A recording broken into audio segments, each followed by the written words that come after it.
ఒక ప్రపంచవ్యాప్తంగా గుర్తింపు పొందిన జావా డిస్కవర్ అనే ఇన్వెస్టిగేషన్ ఛానల్, ఒక ఫేమస్ ఇన్వెస్టిగేషన్ ఛానల్ ఈ రోజున planet killers the forest destroyer అనే పేరుతో ఒక కథనాన్ని ప్రచురించింది.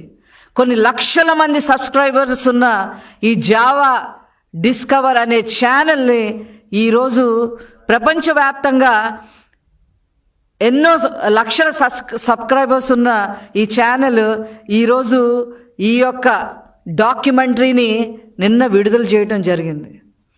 ఎందుకు దాని గురించి చెప్పాల్సి వస్తుందంటే, ఆ డాక్యుమెంటరీలో ఉన్న నేర చరిత్ర ఉన్న మనుషులు ఎవరు అనంటే కొల్లం గంగిరెడ్డి.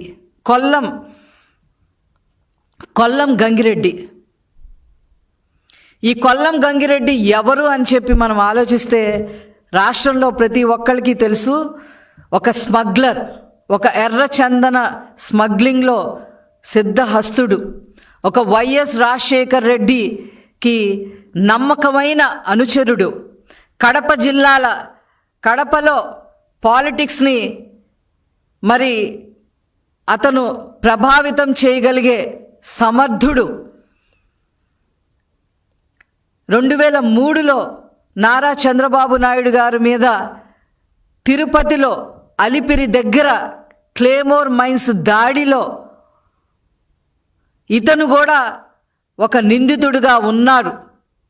అంతేకాకుండా వైఎస్ వివేకానందరెడ్డి హత్య కేసులో ప్రధాన నిందితుడు.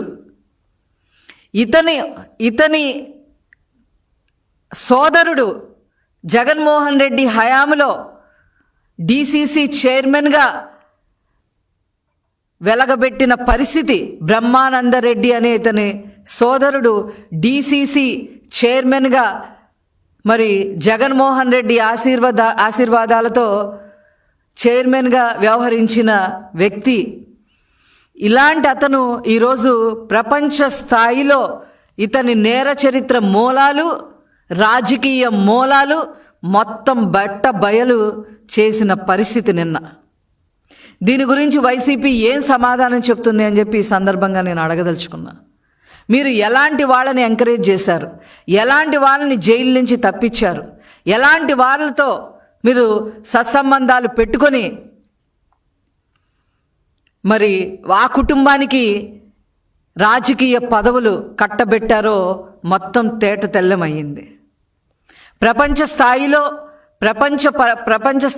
ఉన్న పరిచయాలతో, ప్రపంచ స్థాయిలో ఉన్న కంపెనీలతో పరిచయాలు పెంచుకొని ఆ కంపెనీలన్నిటినీ ఈరోజు ఆంధ్రప్రదేశ్కి ఏ రకంగా తీసుకొస్తున్నారో నారా చంద్రబాబు నాయుడు గారు మీరు అందరూ చూశారు.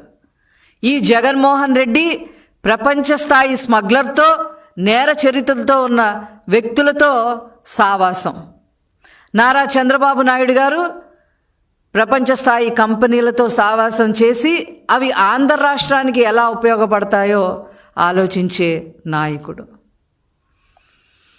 ఈ రకంగా మరి జగన్మోహన్ రెడ్డి మొన్న అంటూ ఉన్నారు, మొన్న వాళ్ళ పార్టీలో మహిళా నాయకులు అంటూ ఉంటున్నారు, మా పార్టీని గొడ్డల పార్టీ అంటారా అని గింజుకుంటూ ఉన్నారు.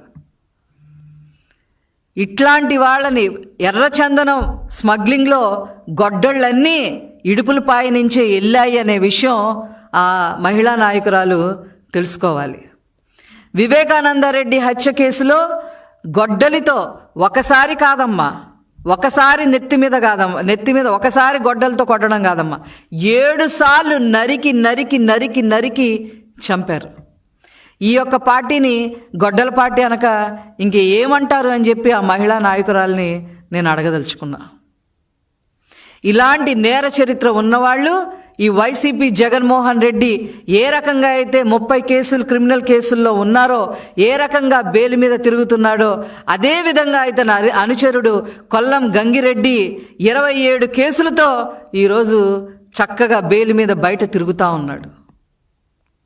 వీళ్ళ యొక్క మూలాలు ఈరోజు రాష్ట్ర స్థాయి కాదు, దేశ స్థాయి కాదు, ప్రపంచ స్థాయిలో మరి వీళ్ళ యొక్క హీన చరిత్ర, నేర చరిత్ర మరి ఎక్కింది అని చెప్పడంలో ఏమాత్రం సందేహం లేదు. దీనికి మీరు ఏం సమాధానం చెప్తారని చెప్పి ఈ సందర్భంగా అడుగుతా ఉన్నాం. మాట్లాడితే జగన్మోహన్ రెడ్డి విజయవాడను వదిలిపెట్టి, తాడేపల్లిని వదిలిపెట్టి, ఈ రాష్ట్రాన్ని వదిలిపెట్టి మాట్లాడితే బెంగళూరులోనే ఉంటారు. ఆ బెంగళూరులో కూర్చొని ఏమి నేరాలు ఘోరాలు మరి వాళ్ళు పాల్పడటానికి స్కెచ్లు వేసుకుంటున్నారో ఆ భగవంతుడికే తెలియాలి.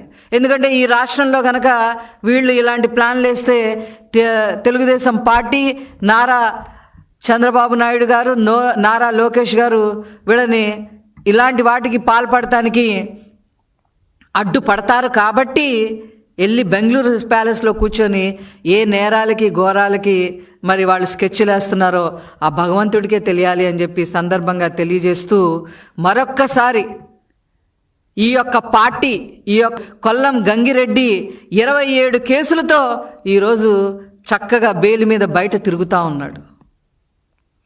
వీళ్ళ యొక్క మూలాలు ఈరోజు రాష్ట్ర స్థాయి కాదు, దేశ స్థాయి కాదు, ప్రపంచ స్థాయిలో మరి వీళ్ళ యొక్క హీన చరిత్ర, నేర చరిత్ర మరి ఎక్కింది అని చెప్పడంలో ఏమాత్రం సందేహం లేదు. దీనికి మీరు ఏం సమాధానం చెప్తారని చెప్పి ఈ సందర్భంగా అడుగుతా ఉన్నాం. మాట్లాడితే జగన్మోహన్ రెడ్డి విజయవాడను వదిలిపెట్టి, తాడేపల్లిని వదిలిపెట్టి, ఈ రాష్ట్రాన్ని వదిలిపెట్టి మాట్లాడితే బెంగళూరులోనే ఉంటారు. ఆ బెంగళూరులో కూర్చొని